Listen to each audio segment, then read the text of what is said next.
Hi, everyone. Welcome back again. This is the Iconist Podcast. I'm one of your hosts, Barry 3D for Deep, Dark, Delicious. And I'm here with DJ Rod C. Yes, people, we're all here. How you doing? How you doing? How you doing?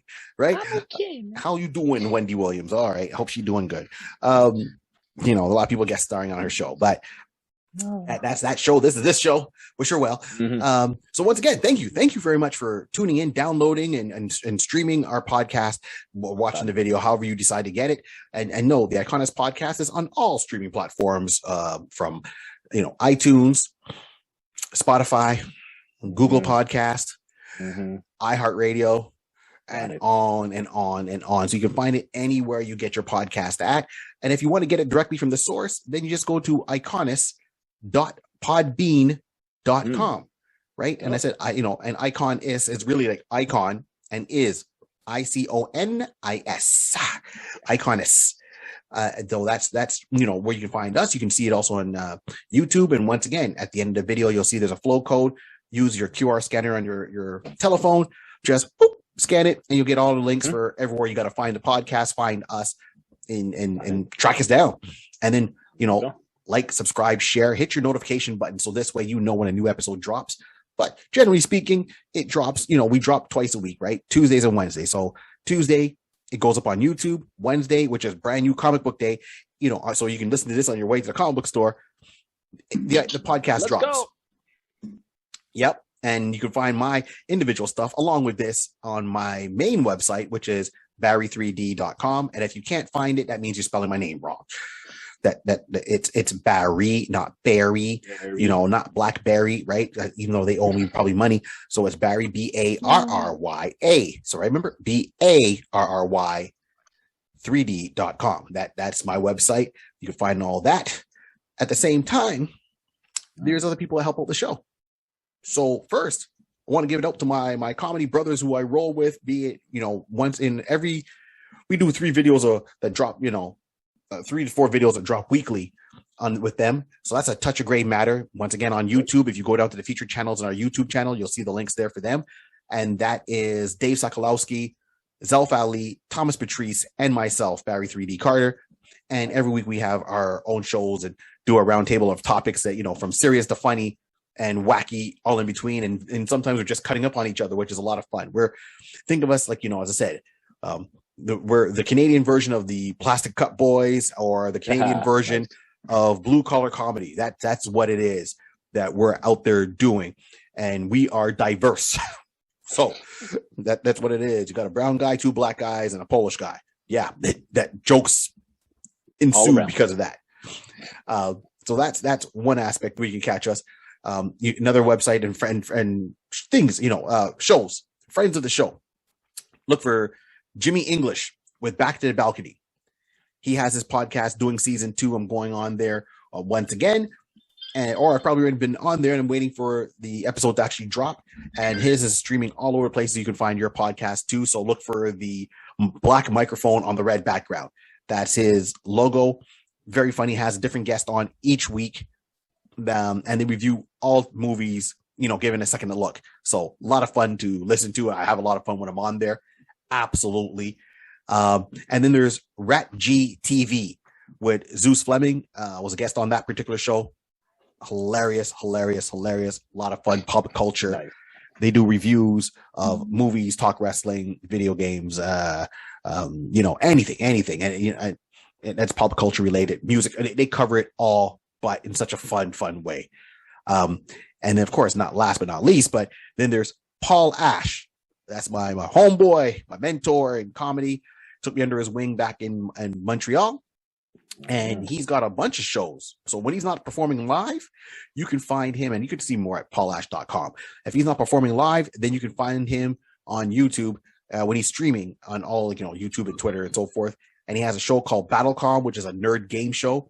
He has a nice interview show called They Talk Funny, where he brings in a bunch of different comedians from all over North America, and they do interviews and explain more about the comedy process, their takes on it, where they've gone and what they're hoping to do. And it's really a nice thing to get into a comedian's mind to see different styles. So it's not just limited to one style. That, and, you know, that opens up. And then another show we called the Check-In, where it's him and I believe it's Claudio. They, you know, or sorry, him and Mike Gamache. You know, we'll talk to different people and just check in with them on how they're doing in this time and day and age. That is absolutely for sure. So those are some shows you got to check out. And then last but not least, the one that makes us look so pretty, Jason Rees. J Bird Digital Arts. Look for him at the end of the video. You'll see his contact information there. He can hook you up from logos like he did for us, templates, flyers, and anything else you need to get for your show. Absolutely. Or event. He's got you covered. Absolutely. You know, very professional, quick, great price. That's for sure. And 2 locations I like to go to. When I'm in Montreal and I want to pick up my comic books, I go to my original stomping grounds, which is Check Swing. So if you're in Montreal, make your way over to Brossard. That's right. And hit Check Swings and look for Trevor and the rest of the crew there. And hey, pick up a bottle of hot sauce, because he's got his own hot sauces there, from mild to, oh my God, what have I done to myself? So good. And you won't think it, right? You'll look at Trevor, but Trevor is part Bayesian. So, but big up. Trevor knows about BIM. Oh, Jesus, he knows about BIM. All right, then. Oh, gosh, yeah. So that's one. And then in Ontario, where we are right now, my other favorite comic book store I like to go to is Wow Comics, Warehouse of Wonder, out in Kitchener. My homeboy Wes, definitely check him out. 2 floors of comic books. Insane. Pretty much like 500,000 comic books are on that location. New ones coming in all the time. If you want to, you know, finish off any of your collections and missing certain back issues, that's the place to go. It is a little bit of a drive depending where you're at, but it is worth the drive to Kitchener. Trust me, I do it all the time. If I got a show in Kitchener or close by, usually I swing by there first before I got to go and hit the stage. So, right. Whew, that is it. That's all I gotta say. I'm gonna catch my breath now. I'm gonna let my cousin speak. Rod, where can we find you? Well, you can find me. I didn't freeze. No, I just joking. Oh, so you wow. can find me on...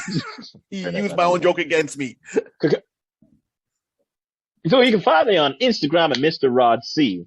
They definitely can find me live on Twitch, twitch.tv/DJ Rod C. Listen, I'm there every week having fun, playing a different assorted amount of music. Tomorrow I'll be doing an 80s and 90s kind of jam, you know, on a raid on that type of scenario. So it's going to be fun. So listen, always come through, check me out, hit that follow, and make sure you say, hey, I saw you guys. I saw you on Arconis. That's right. Appreciate that. Pass through, say you saw me and you got followed through this, and I'll give you a shout out and everything along that line. So that's about it. So yeah, I think we're going to have a good day today. I'm sure you saw the title. What was that about? Who's that? We're going to tell you, like we always do. Who is that? Well, there's only one way to find out. Sit down, get your coffee. You know what? If you're having lunch, enjoy your lunch. Doing the drive to from work, for you going in, do it. If you're working from home, put one headphone on and keep on working. Right on, because you's the boss. Here we go. We are talking about, you know, DC Comics Vigilante. Who's that? Good question. I know that. Who's that man in black, you know, with a little bit of white on his costume and red ski goggles? We gonna talk about him because Vigilante's been showing up, right? Yeah, well, yeah, and see, they tease us. So first they teased us with Vigilante in the Arrow universe, in the CW Arrow universe. They brought in a character, and we like, ooh, it's Vigilante. And then that's not Vigilante. They made him Prometheus, but it's like, oh, wait a minute. They kind of got away. They twisted it on us. Yeah, give it, the sleight of hand. Shell game on us. They shell gamed us, man. They shell gamed us hard, and I'm like, stop combining heroes or stop combining villains. You know, we're gonna use this person's identity, but we're gonna make him this villain this time instead of their true traditional villain. I'm like, no. Still enjoyed it though. And then this character is coming out in Peacemaker, the upcoming Peacemaker series with John Cena. Can't see me. So, that means he's probably working by himself because John Cena's invisible. So we're going to get down to the original roots of this character. Where'd he come from? We're going to talk about because as many people have taken on the role of vigilante, we're getting down to the nitty gritty. Let's do it. All right, here we go. So this character was first debuted in Teen Titans, the new Teen Titans issue number 23 back in September 1982. This is when Vigilante first made his appearance. And in that it was a new Teen Titans annual number 2, August is 1983. So, he's made appearances and then finally got his own in 83, got his own ongoing series that went 50 issues. Right. Since then, he's had other issues that have come back, but that was his main run. Now, this character, at first glance, you might think, oh, he's just a Punisher knockoff, right? And a lot of times the companies do that. If you have a character, we have a character. Yep. Marvel and DC, it's like, oh, you got Namor, we got Aquaman. You got Superman, we got Hyperion. It goes back. So the two characters, it's tennis. Yeah, it's tennis. It's like you got Thanos, we got Darkseid. The question is who always came up with it first. So looking at him at a glance, very similar history. The character's name is Adrian Chase. He's a district attorney. We know Frank Castle was he came back from the Vietnam War. He was a police officer. Adrian Chase was a district attorney putting away criminals. But what would happen? He was good at his job. He was really good at his job. But a lot of times, people, these criminals would get out on a technicality. Right. They use the system technicality, and that's where, they would get back on the streets. People were paid off. Judges were paid off. Other lawyers were paid off. Jury members were paid off. Right. This got to his frustration. He was very angry about that, but still believed in his job. When you look more into the character, you realize that his dad was a defense attorney, right? So his dad would, and 5 generations of the Chase family were all lawyers, all worked at a law firm and doing very well. So they, he came from money. His parents came from money. That's what they worked for. But his dad was just, all right, I'm a lawyer. I'm a lawyer to get the money. That's it. Not corrupt. Right. Just, I'll defend someone and I'll try to get them free. And I don't think if they did a crime or not. I did my job. I walk away. I got paid well. I'm living in this big house supporting my family. And Adrian had more of a conscience. And that's where the conflict came in, is that he didn't agree with that. So he went on as a district attorney trying to put the bad guys away, where his dad was kind of defending them. And then seeing them get away. Okay. That was a little. Yeah, that changed up the psyche. That changed up the psyche in him. Like, it's not fair. It's not fair. So, no, want to take it in its own hands. Right. And then what adds more meat to it and what's the actual catalyst is that at one point he turns around. He puts his one conviction, there's one felon away. He thinks he's got it. That guy ends up getting out. But his people, so he was like the biggest mob guy in New York. The other people underneath him were upset and planted a bomb inside of Adrian's apartment. Once it detonated, it killed off Adrian's wife and his 2 kids. Right? Once again, I get similar to the Punisher. Now here's where things get a little bit different. So Adrian just kind of backed off and said, okay, fine. He kind of disappeared. Obviously, you just lost your family from someone you put away. So because of your job, it wasn't like the Punisher where it was like, oh, we're just at a picnic and we got caught in the crossfire. This was totally premeditated, intentional. Yep. Walks away, he quits his job, had to bury his family, and then he kind of disappears. No one knows where he's gone for 6 months. And they always keep mentioning this to show you how fast. And in those 6 months, what he did is, and I can't fully remember it, but I know in those 6 months he went away and he started training. I don't know who he trained with, but he trained with someone to teach him, so he got physically fit. Like he was in good shape before, but I mean, he got athletic performance fit, learned about weapons, learned to fight. In 6 months, he took a crash course on how to be a vigilante to be vigilante. And then he found other people to help him with this mission. And you find out more about their story as they go along. And when he's in there, he gets out, he starts, and his whole premise is, I don't go around just killing anybody. I only go and get those that are convicted that got away with it. I'm making them pay. Right. He has a conscience. So the hard thing is he wants to be a vigilante, but when he gets in these situations, he can't pull the trigger. He's like a vigilante with a gun, but doesn't want to kill. Right. You know, okay. Like Punisher wouldn't think twice about it. Punisher don't even know if you. Punisher just walk in and is like, all right, I know you 10 guys are all mobsters, and he's going to dust them all. Vigilante will come in there and it's like, I know you guys 10 guys are mobsters, but the crimes you got away with, let's see if I can find another way to bring you down.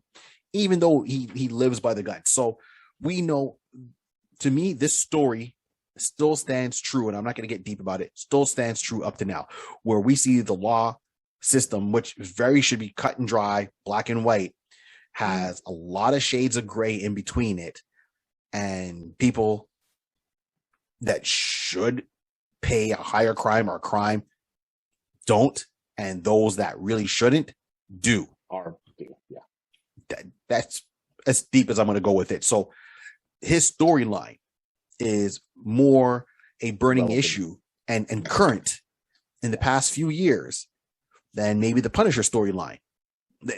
So this I could see coming back as a series, you know, an adult themed series. That's how I see it, because it would really, you know, promote people to talk and think about it, you know, and see that superheroes are not just about, all right, let me stop a meteor from hitting this planet.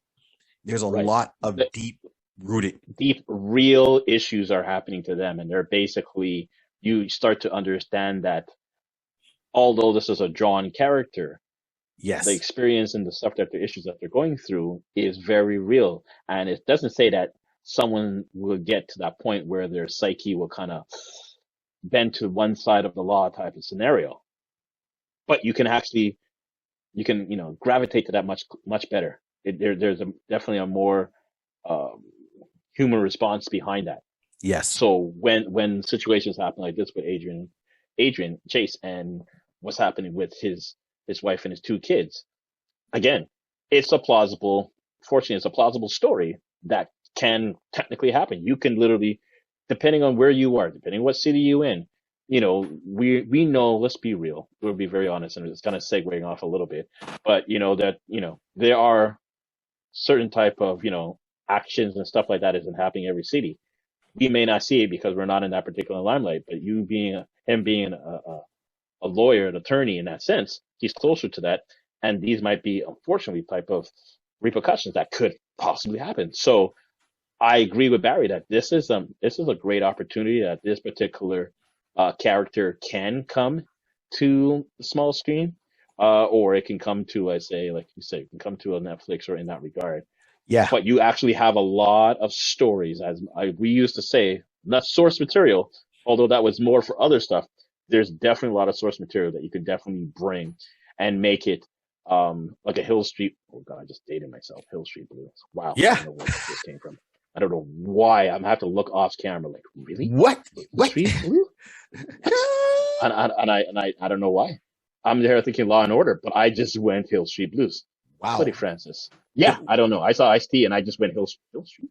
Hill Street Blues. Wow, that's bringing me back, man. That's what I'm like saying. My God, you might be up there with New York Undercover. Well, there you go. But here's the side thing, that all these characters, all these shows that we're bringing up, they basically was able to bring real life issues and put it on the screen. Yes. Vigilante actually has the ability that you can make this to be so realistic. Yeah. And just get to the point of realism, and then pull it down just slightly a shade, so at least a person will feel that it's still a TV, but let them know that the drama that the person is going through is actual things that, you know, people actually go through and they feel, you know, we can just make that connection better. So, Vigilante is basically born through trauma, born out of pain. Yes. And this is, again, we may always be serious and, you know, have fun and whatever, joke around with other things, whatever, but this character actually is one that we, like, you know, may not have been from our eyesight to bring it to like that, but we're just realizing, like, yeah, this is a character that could be, you know, that could actually make it true. But Yeah. I digress. Continue. No, actually, no, you're right. And you've hit it on the head. So if you look at the shows like Law and Order, right? Hill Street Blues, Mm-hmm. we're saying New York Undercover, it brings a grittiness to it. And this, Yeah. everyone likes a crime drama. So if you take a crime drama and you Right. put it with this, with Vigilante, it makes sense to me. What I mean is when you're saying, you hit a great point where you're saying based in realism. So if you look at movies that were based in something real and had a little bit of twist to it, it's always a fun ride because you're like trying to decipher, okay, what's real, what's not, and then see how the writer does it. So if you look at things like, for example, Once Upon a Time in Hollywood, Quentin Tarantino, a lot of that is real characters, real scenarios, and he inputted his own and made little twists there. And if anyone didn't see it, I'm not going to give away the ending, even though you should have seen it by now. It's really good. And if you know the true case of what happens and then how he ends it, it's nice. It's nice. Then there's also, the Da Vinci Code and those Dan Brown series, right? Right. A lot of it is dealing with stuff that people know and then putting their own little twist on it. So once again, it's like, oh, this really exists, that really exists, this really exists, these things happen. When you're talking about the Knights Templar and you're talking about Friday the 13th, and people want to know, okay, well, why is Friday the 13th known as a bad luck day? Well, the Knights of Templar were betrayed and killed on Friday the 13th. Henceforth, this is why I started off as a bad luck thing all the time up to present day now. So if you look up why does Friday the 13th exist, it goes all the way back. Those are true events. Those are historical events. But once again, you get like Dan gets in there with Da Vinci Code and all the other books he's written. Right. It touches on it and comes in and out. So with what's happening today in the world, and you get Vigilante and you put him in there as a district attorney dealing with the law system and then snapping. Yeah. Indeed. Snapping. Yeah. I'm reading a comic book. It's an easy read. I mean, I could have been a heavy, darker comic book. I found it was a little bit too light. I thought it could have gone a little bit more darker. And I guess they didn't want to go the full Punisher route. This is the thing. So you don't want to make that type of easy comparison. Like you really want to make it seem like, yeah, we took some elements of the Punisher, but just like never changed it. So like no one can come back later on. And again, this is for this time. I would say that because it is like a derivative off of Punisher around the same time. Who knows if DC was thinking like, we don't know if that Punisher stuff on the other side will work. Let's pull ours down from a 6th gear. Let's drop it to a 5th gear. So it's not as gritty. So just in case, if it doesn't do, like you see, they can just say, wow, that's really tough on that side of the fence. Oh, I feel for you. But DC over here, our guy he's not killing anybody. Yes. Purposely like that. Yes. So I can see why they probably would come along with that line, like saying, because it's a very touchy subject. This is back in the 80s, and you just don't want to fuel out anything that'll just come back. Repercussion comes back to DC. So they're like, we're giving you a 6 minus 1. Isn't that 5? Yeah. Why did you say 5? No, I just want to let you know. We could have went there. We did it. Right? Exactly. So, like, to show you this character comes about, and then that's what his motivation is. So Adrian, what he's done is his dad at the time when he starts off his career thinks he's just being a bum, like he hasn't kind of recovered from the death of his wife and his kids. Right. At this point, he's got himself a tricked out RV, like one of these extreme RVs. I don't even know how this thing drives because it's so big. I don't know how it would turn. But once again, double-decker RV. He's got computer equipment on this RV. Hey, it's DC. It's comic books.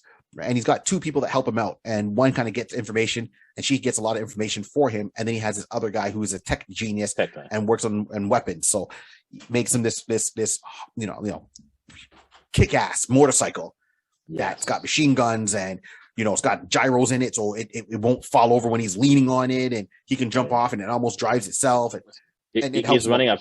It basically was saying that he could be running at 140 miles per hour, lean, and the gyro is still keeping balance. And I'm like, when I read that, I'm like, how come no one's making that right now? Because that will be needed. Like, Thank that will you. basically, let's make that right now. But that's just make sure you just cut us a check when you do that, because we brought it back to your life. Thank you very much. Yeah, I'll exactly. stop you. Honda, just name a few. Thank you. Thank you. Oh, sorry, Exactly. did I say Stay that on right? target. Stay on target. On So, target.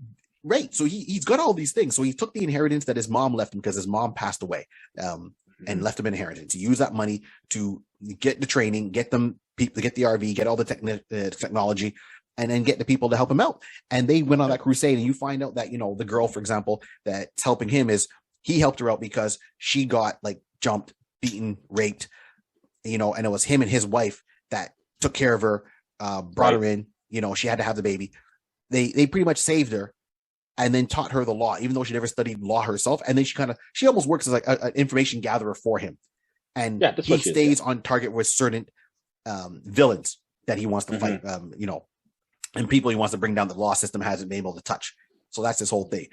A lot of his books, when you're reading it, it's not a clear cut ending. Like, his first issue number 1, he hears, okay, his informant, she brings him this information saying, hey, I have a friend who, her husband just got killed. And if you remember the story, this guy comes in working for this gangster, kills the husband, and he's an older gentleman, kills the husband. No, sorry. He tries to kill the husband, right? Husband fends him off the very first time. Yeah, well, he tried to, actually, he came to kill the wife. He came to kill the wife, and the husband is like saying, what are you doing with my wife? And tried to fend them off. Yeah. And he shot the person, the assailant, and he's like, tell the lady, basically, it's her I want. I'm coming back for you. So this is where the problem was, that the husband now, because he pulled out a gun, was an unregistered gun.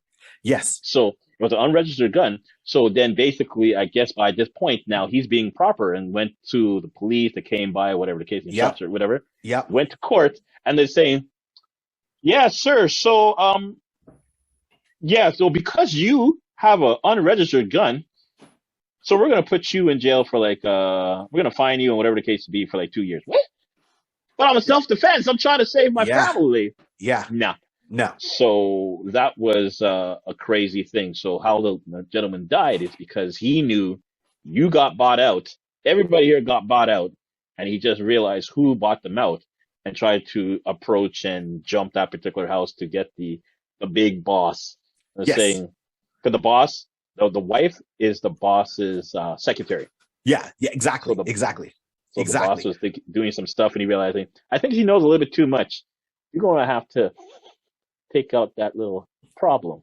So that's why someone was coming to the wife. So the husband is defending his wife's honor, whatever the case be, breaks into the house. And sure enough, when he breaks in with the gangster, that same judge is sitting right there. So, I mean, it's right there. Because what happens during the court, he ran out, he escaped during the court trial. And then later on that night, he went to the main gangster's house, had a shotgun. He jumped in to go and shoot the main gangster. And that judge that sentenced him to 2 years is sitting there having dinner with him. What? Yep. Yeah. And then he got killed there. So when Vigilante gets involved, he's like, okay, well, obviously, what's going on? She's like, well, I used to work for him and as a secretary, and I stopped. And when I stopped, I took these papers with me and I had them as blackmail, for him to leave me alone. When Vigilante went to confront the main gangster, he was like, oh, it's true. She did work for me and she did take the papers. She has something I really want and I want them back. And she's been using those to blackmail me for me to pay her money so she can live a certain lifestyle. Right? Vigilante now leaves, does his investigation, looks, goes and confronts her saying, okay, I know you have the papers. He says you're blackmailing him for money. I don't see any money in your bank account going back and forth. What is going on? There's more to this story you're not telling me. And she finally comes out saying, well, when I was working for him, I fell in love with him. I thought he loved me. We were together, and then I got pregnant, and I realized the kind of lifestyle he had, I couldn't have him close to, my son, our son. So I took the papers and left and said, if you ever come after me or my son, then I'll expose you. Stay away so my son can lead a normal life. And that's when she met the other guy, got married with him. He didn't care who the father was. He raised, he got married to the secretary and raised the stepson as his own. Right. And that was it. And this is how the whole thing came unraveled. So then Vigilante took the papers and said, hey, I found the truth. She's not blackmailing you money. She's blackmailing you to stay away from your son, your family. He's like, well, that's my son. I can be able. So that's where that whole confrontation comes down in issue number 1. So, it's interesting, and he's got an interesting run, and story arcs, and that it pretty much stagnant. And then, of course, some of the supporting characters get killed off. Some of the supporting characters end up leaving. Other people he teams up with seem to get killed off also during that 50 run issue. And, at one point he quits, and someone else takes up the mantle of Vigilante, and then they get killed by Peacemaker. Yeah, which is right. So it brings Adrian back to take up the role once again as Vigilante, but he's starting to kind of crack around the edges, and he made an oath: never fight the police, unlike NWA. Yeah, never fight the police. That was his oath. He said, I'd rather kill myself than fight the police because they have no part in what's going on. I'm fighting the system, not the individual. So every time police show up, he always takes off. He won't fire at them. He won't shoot them, nothing. But there's certain events, and the key point was in issue 37 when he goes out for revenge, ends up killing a police officer, and he just starts losing it. He starts kind of slowly unraveling, sinking in down the rabbit hole, just going down further and further and further. So this whole story, and I mean, and before we get to that, this character was created by, two of my favorite people. So Marv Wolfman and George Perez. So Marv Wolfman is a writer, George Perez, the artist, and they had a lot of influence with the new Teen Titans run. And that particular run was Robin, Starfire, Raven, Kid Flash, Beast Boy, and Cyborg. That was the core of that team when they came back. And I love the first 26 issues of that series. Brought in a lot of characters. So, Vigilante was one of them, and then he had his own offshoot. And then you could understand probably where the writing went after that, because at one point, they started it off, and he's the second person to use his name, Vigilante. But then, you had other people that came in. So Alan Moore, and Paul Kupperberg came in as writers on this series at one point. So if especially said Alan Moore, I mean, think of the Watchmen. That's Alan Moore. He's got a more cynical, darker look.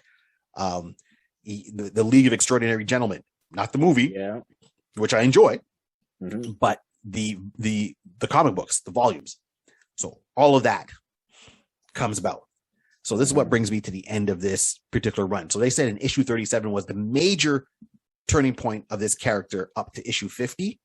They said that when they wrote it, they knew that this is going to be the end game for Vigilante at the age of, since issue 37. They sat down and said, here's how we're planning out the end. So sales weren't all that great for the character. They had a lot more freedom to do. And you're dealing with someone, the saying goes, right? You live by the sword, you die by the sword. So Vigilante at this point is, he's down and out. He doesn't have the RV anymore. He's quit. He's come back.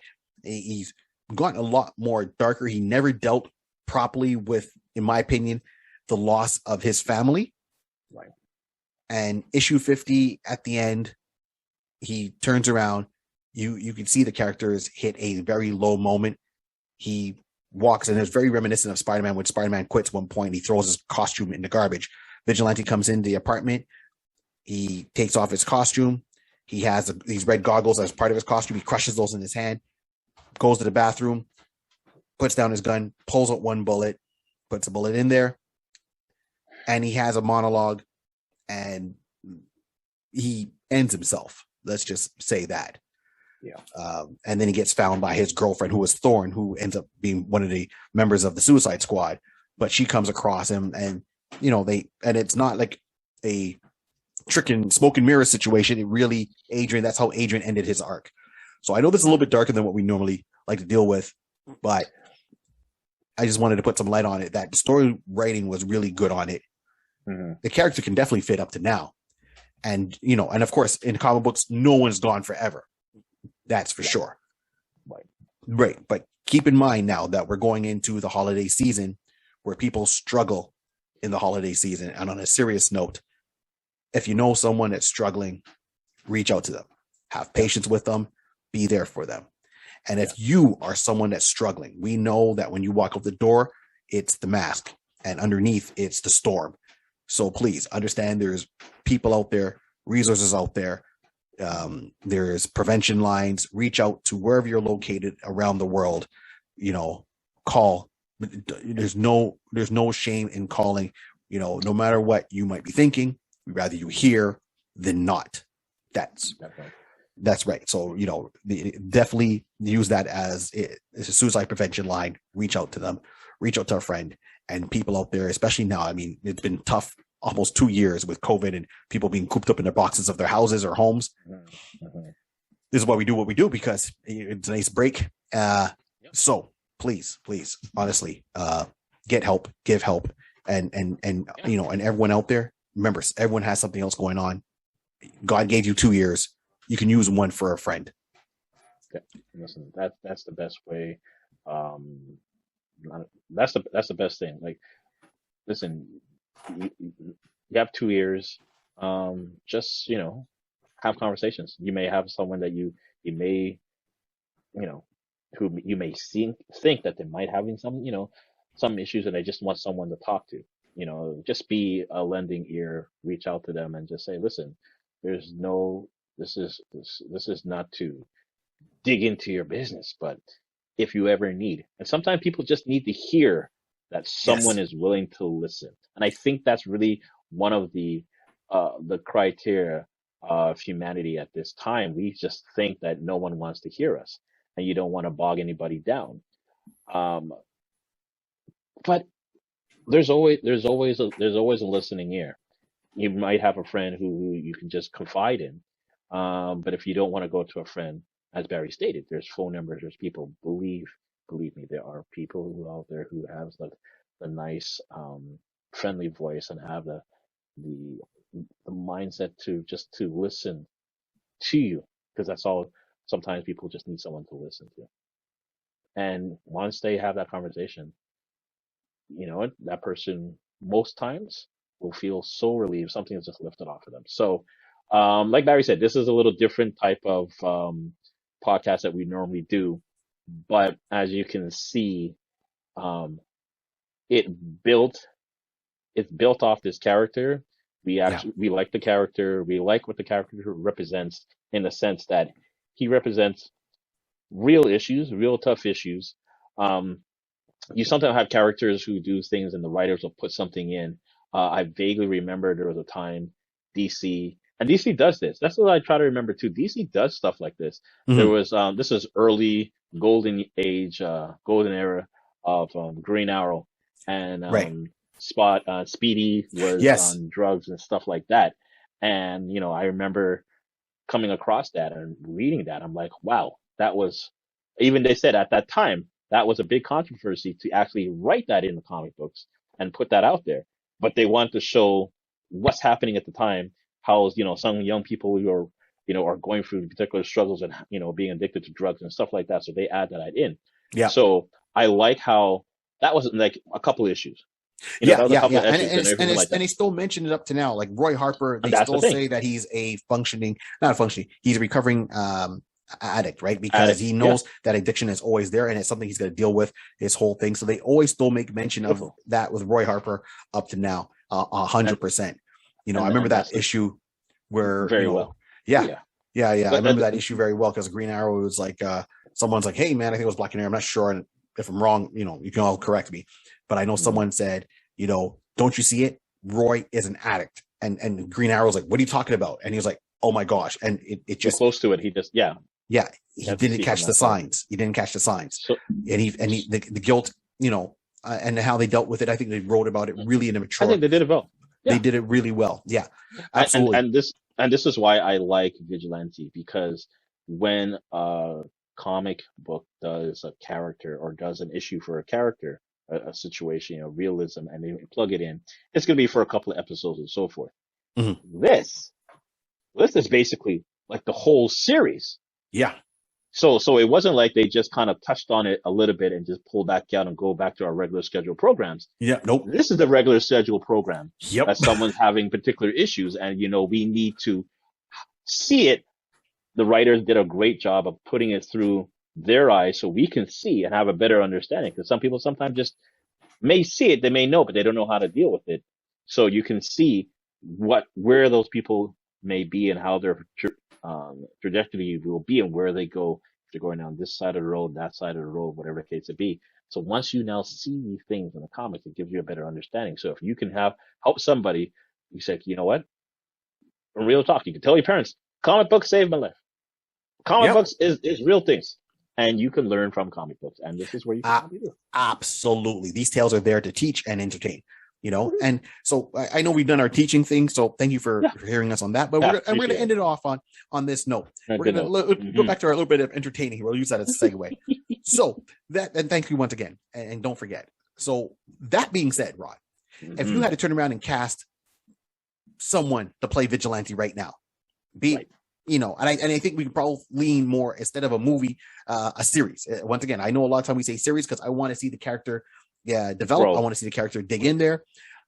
I would like to see him on the series. It definitely has got to be something more adult themed. It can't not, because of how the character is. So it can't be PG-13, so to speak. It's going to be a little bit more grittier than that, the world he's living in. Or it could be, anyways, late night TV. There we go. Late night TV to streaming. Who would you pick? Or who's your choice to play Adrian Chase? Well, you know me. I like to get someone who has some acting chops. Sometimes you'll definitely find someone who's like, hey, I never heard of this particular gentleman, but this person is one that we all know. Mm-hmm. So my choice is actually going to be Ryan Gosling. So, I mean, you can be like, we know him for La La Land. We know him from, Drive and other, famous stuff that he's done, and that's great. But we also know from Blade Runner 2049. Blade Runner 2049. Now, from that, if we recall, he was gritty. He was gritty. He was a gritty cop. He was a gritty cop. So in that particular mindset, I'm thinking like, you know what? It's not that far fetched. It's futuristic. He's with Harrison Ford. He's a replicate. All that kind of stuff. But he has the acting chops. He has the physique.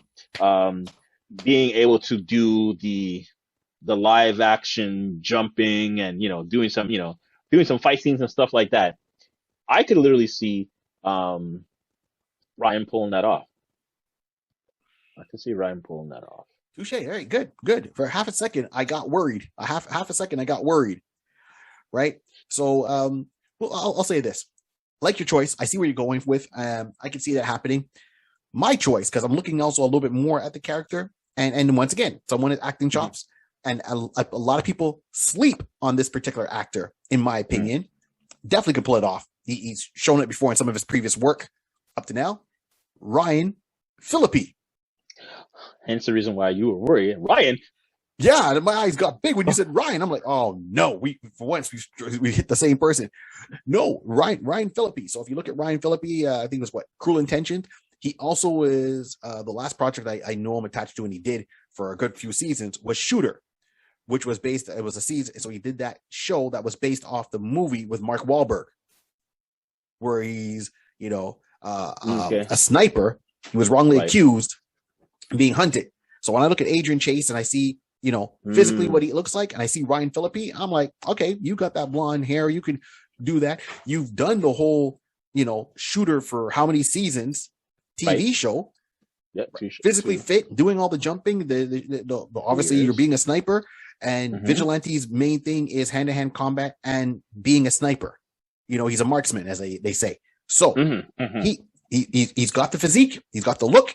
He definitely has the acting chops to pull it off. If you look at some of his past work with Ryan Phillippe, the actor is slept on. I know a lot of people think more of his ex there, which he was Legally Blonde and all that there, but Ryan Phillippe is to me, he's the man. I think that's who I'm going with. So I know you're going with Gosling. I'm going with Phillippe. We are going to put out a straw poll. When you see it, click the link, cast your vote.